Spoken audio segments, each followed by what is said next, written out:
China is in a strong position. It's in a strong position because it is the low-cost producer of the cutting-edge technologies that the world most needs. It is the low-cost producer of AI, not only DeepSeek, but especially DeepSeek. It is the low-cost producer of electric vehicles, BYD. It is the low-cost producer of 5.5G, Huawei, and others.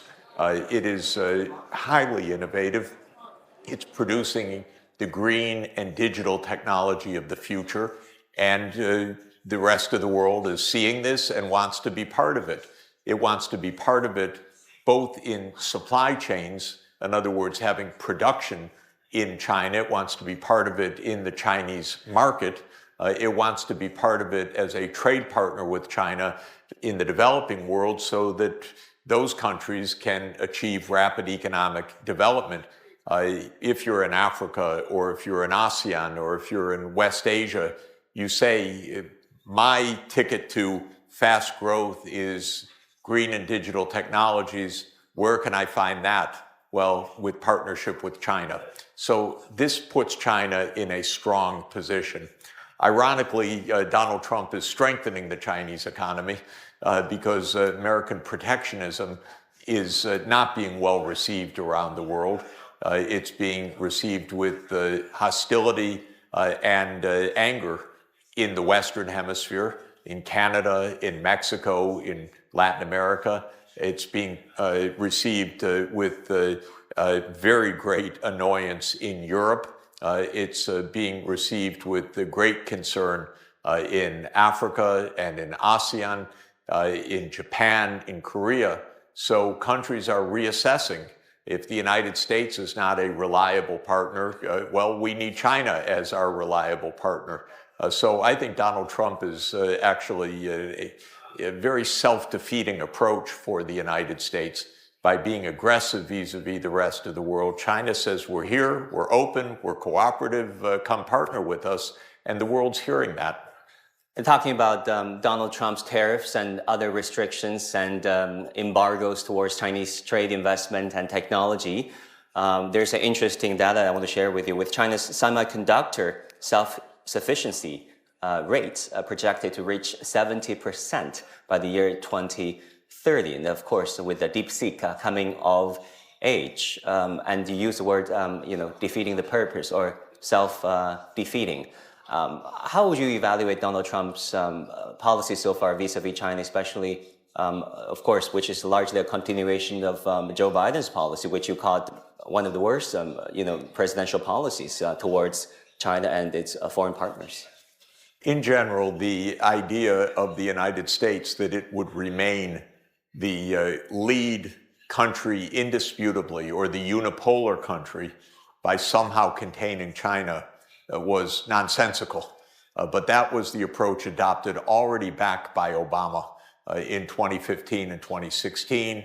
It was extended by Trump in his first term. It was then carried forward by Biden in his term. Now it is being carried forward once again by Trump in his second term. It doesn't make sense. If they would actually understand economics a little bit, they would understand that this is not going to work. It's not going to work geopolitically. The U.S. isn't going to isolate China. The U.S. might isolate itself the way that it's going, so it might create enemies all over the world of the United States because of this kind of aggressiveness that Trump is showing. And economically, it's not going to pull other parts of the world away from China. It probably will push other parts of the world towards China. It's just a mistake, in my opinion. But it's a mistake that I think is going to be with us for a while. Trump isn't going to change his mind because this is, first of all, a policy fairly widely subscribed to in the American political class. Second, Trump ideologically really is a protectionist, it seems. It's one of the few things that he's consistent on. It's a wrong policy in my approach, but he's consistently wrong on it, not intermittently wrong on it. So I don't think it's likely to reverse in the next few years. It's to the detriment of the United States, however. Well, what would be Donald Trump's end game vis-a-vis China? Because there seems to be some diverging forces at play within the Beltway and within Donald Trump's administration. Of course, Trump himself being someone who hates defeats, but the deep states, the Beltway policy elites, the strategists, want to bring China down, contain China, like you said, since the pivot to Asia policy back in the 2010s. Will that eventually lead to a showdown between the establishment with the deep state at its core versus Donald Trump, who may be a pragmatic, who's showing some level of flexibility and pragmatism to start with, eventually, merging his interests or abandoning to the deep state to some extent? I think it is probably true, though nobody really can say for sure, that there are two different strands of Trump's thinking. One strand is about protectionism as an economic strategy. He seems to believe in that. I think that's likely to continue. At the same time, there is a kind of view of Trump that the U.S. is one of a few great powers, and better that we don't go to war with each other. This is the positive side that Trump gives some inkling of, for example, in his dealings with Vladimir Putin and Russia. The U.S. deep state has been deeply anti-Russian, but Trump is not. Trump is more divide the world. Russia, you take your part, we'll take our part. Trump's aggression seems to be more manifested in the Western Hemisphere. Trump really would like Canada because he wants that Arctic coast and he wants Canada's resources. Of course, I think it's a crazy idea, but he seems serious about it. He wants Greenland, he wants Panama. So he doesn't care too much about Ukraine, which is fine, because when America cared, quote, too much about Ukraine, it got Ukraine into a war. Maybe Trump won't care too much about Taiwan. That would be safe for Taiwan and good for U.S.-China relations. We don't know what the policy will be right now. My own advice is stop sending armaments to Taiwan. Maybe Trump would come around to that view the same way he came around to the view of not sending armaments to Ukraine. We don't know yet. Well, on a skiing slope, you got a call with Jake Sullivan, according to your own testimony to the European Parliament, a speech to the European Parliament, rather, advising him about what Joe Biden should and shouldn't do vis-a-vis Russia. Of course, they didn't listen to you. And if you had the chance to call someone within the Trump administration, be it the National Security Advisor or J.D. Vance, or someone close to Trump and his thought process, what would you advise him, when it comes to his policy vis-a-vis China? What is the right thing to do at this point? Again, my own view is that the world is not a zero-sum world, so the whole idea of who's on top is the wrong approach to begin with. Open relations are a win-win proposition for the United States and for China, for Russia. I don't see any reason for conflict among the major powers. As a practical matter, the two things I would advise most simply are not to go protectionist, because this will harm the U.S. economy and U.S. society. It will isolate the U.S. from the rest of the world, not strengthen the U.S. And I would strongly suggest that the U.S. stop sending armaments to Taiwan, period, because I don't want Taiwan caught in a proxy war. I don't want politicians in some mistaken way to think, oh, the U.S. will protect us. I told the Ukrainians over and over again, do not think the U.S. will protect you. The U.S. will get you into a lot of trouble. And I would say the same thing to Taiwan politicians also. To keep Taiwan safe, deal with Beijing. Go to negotiation. Do not expect the U.S. to save you or to help you or to make you more secure. And sending armaments from the United States to Taiwan is simply a provocation. It's not a means to safety. It's a means that would raise danger for everybody involved. So that's what I'm hoping the United States would do. They don't listen to me all that often, but anyway, that's my advice. You also said that during that European Parliament speech, China is not an enemy. China is just a success story. That is why it is the enemy of the United States, because it's a bigger economy than that of the United States. And we thought that was brilliant. China has a key characteristic. It's got 1.4 billion people. The United States has 335 million people. China is therefore roughly 4 times the population. China is not going to remain below 1/4 of the U.S. size per person. Therefore, it's going to be a bigger economy. This is arithmetic. This is the logic of China's success. So the United States has to get used to the fact that China has a bigger economy already, far bigger when measured at purchasing power prices, and it will be a bigger economy measured at market prices and exchange rates. That's because there are 1.4 billion people. In per capita terms, the United States is still ahead and will be for some time, in fact. China is not a threat.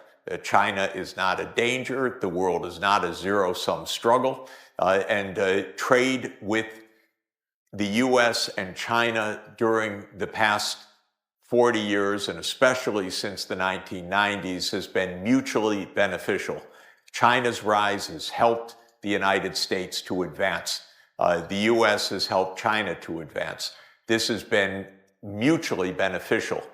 In trade, when certain sectors or places do get hurt by trade, and that happens, then they should be helped by regional policy or by redistributional policy, by social support. This is how a normal economy behaves. You don't stop the benefits of trade because some small parts of the economy suffer relative to others. You rather help those parts to make sure that the benefits are widely shared.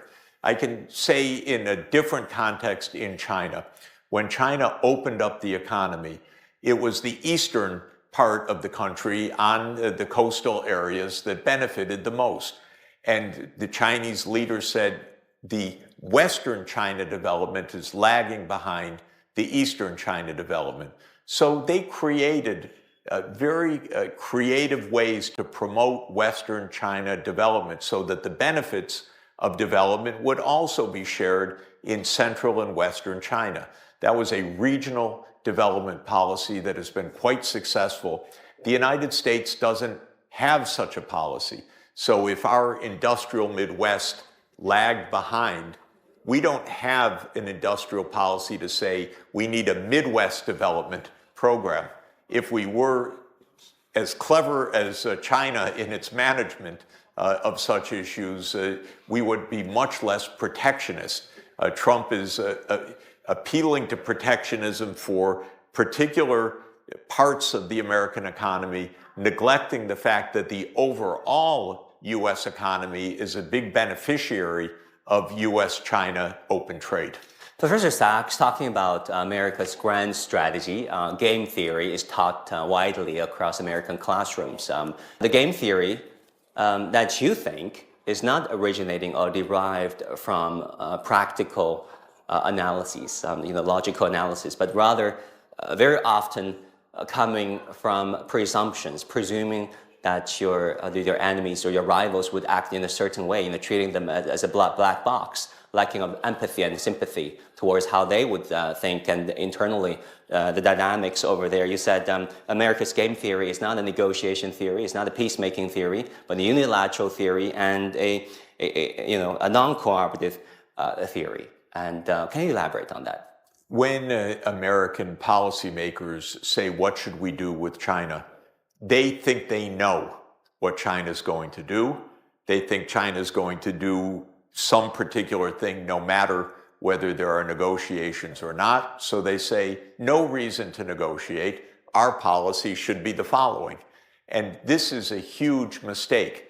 Even in everything we know about actual game theory, we know that if the two sides in a strategic relationship don't communicate, they're much more likely to end up in a bad situation than if they do communicate. So the biggest problem, in my view, is we don't have appropriate, mutually respectful communications between the United States and Russia, the United States and China, and the presumption that Americans in Washington have about the outside world is very narrow, not well informed, not based on personal experience, not based on negotiation. It's either very arrogant, we know and we're going to do it, or very defensive, China's out to conquer the world, or some silly idea. But if they talked to their counterparts, understood, spent time in diplomacy, spent time in visiting other countries, we'd have a much safer world. Yeah, I can't remember last time Ted Cruz or Marco Rubio visited China for that matter. Talking about Europe, you said that the European foreign policy should not be one that is, a Russia-phobic European foreign policy, right? That should be the hallmark, everything that Europe embraces. And in that light, what do you think should be Europe's China policy? Of course, Europe and China especially are naturally cooperative countries. First, they share the two ends of Eurasia, and that means that there is an absolute complementarity. China has a Belt and Road Initiative. Europe has had, but it doesn't implement properly, something they call the Global Gateway. They're both connectivity initiatives. If China and Europe said, wow, we each have a connectivity initiative, the Global Gateway should invest towards the east, and the Belt and Road should invest towards the west, and we'll meet, I say, in Samarkand, for example, in Uzbekistan, Azerbaijan, in the South Caucasus. We'll make corridors across Eurasia. This would be so beneficial for both sides. It would be so beneficial for the energy transformation, for the digital transformation, for tourism, for culture, for all good things. You know, Marco Polo took so many years to reach China. Now we can reach China instantaneously on 5.5G. We can reach China within the day, obviously, in air travel. We should be so interconnected with mutual benefit, and that is the natural position for Europe and China. And interestingly, maybe Donald Trump, in his inadvertent way, will help bring this about, because during the Biden period, which I regarded as a very failed administration, Biden was saying the Western world must defend against China. And Europe was in the tendency to go with the US. Now, with Trump, Europe is not in the tendency to go with the US. They see the US as weird, unstable. So ironically, Trump could help to bring Europe and China together. Yeah, you talk about European strategic autonomy, beginning in earnest and for real this time around, instead of, having this division. Europe is not a unified continent. It was at war within Europe for basically 1,000 years. Now, the European Union is trying to be a peaceful unity, but it's a very weak unity so far. It is peaceful, but there's no foreign policy. There's no strategic policy. Up until now, Europe, 27 separate countries have relied on the United States to give the coherence. My argument is no. The US can't give Europe the coherence. Europe needs its own coherence. That means a stronger European Union. That's a little bit tricky because many in Europe say, oh, the European Union, it's a failure. Why should it be stronger? We need weaker even. But I say, no, it's a failure. It should be improved. It should be fixed. If Europe is going to deal with China, it's good if Europe is more unified. If Europe is going to deal with Russia, it's good if Europe is more unified. If Europe is going to deal with the United States, Europe needs to be unified. Europe is threatened by the United States, by the way, directly threatened.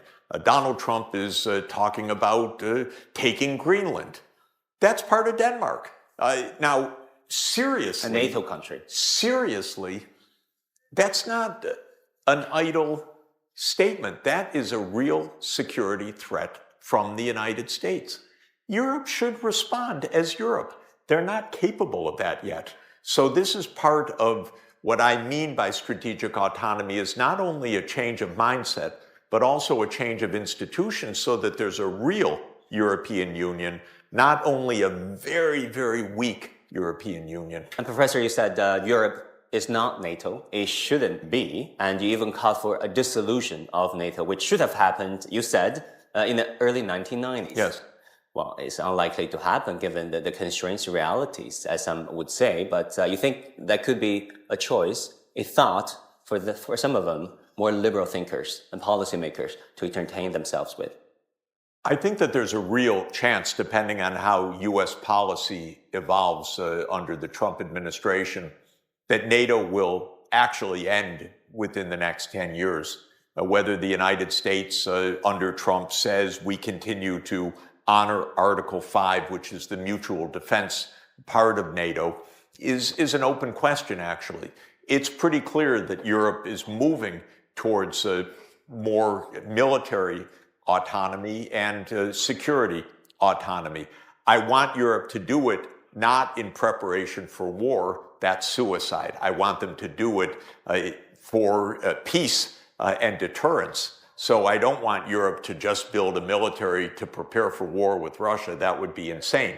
I want Europe to have its own strategic autonomy and not to depend on the United States. I think that this is actually possible. The first steps are being taken right now. Which is? Well, the first steps are expanding the military component of Europe, added budget, and interestingly, and I think correctly in my view, the Europeans are saying when we build up our military equipment, it will be European-built systems. Because that does actually three things. One, it's a boost for the economy in straightforward demand terms. Europe needs that, actually. Second, if you only buy U.S. equipment, the U.S. can turn it on and off. You're still pretty dependent on whether those systems are going to work, how they're going to be maintained.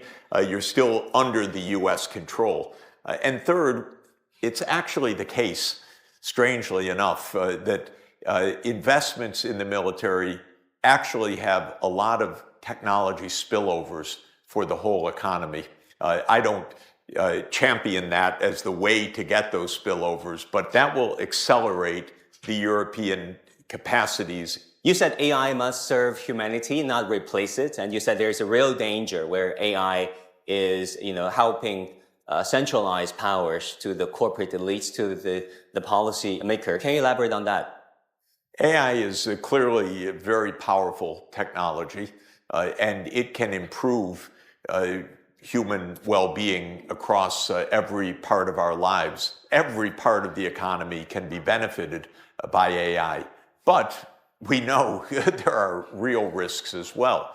Nonstop surveillance, concentration of power among a few private companies, militarization of AI, autonomous weapon systems, even the potential fears that AI-driven systems escape human control, for example, on the battlefield, and actually provoke war or escalation or something quite disastrous. All of the bad side becomes possible as well. This is something true about technology pretty much from the human discovery of fire onward, which is that there's a good side to it and there's a dangerous side to it.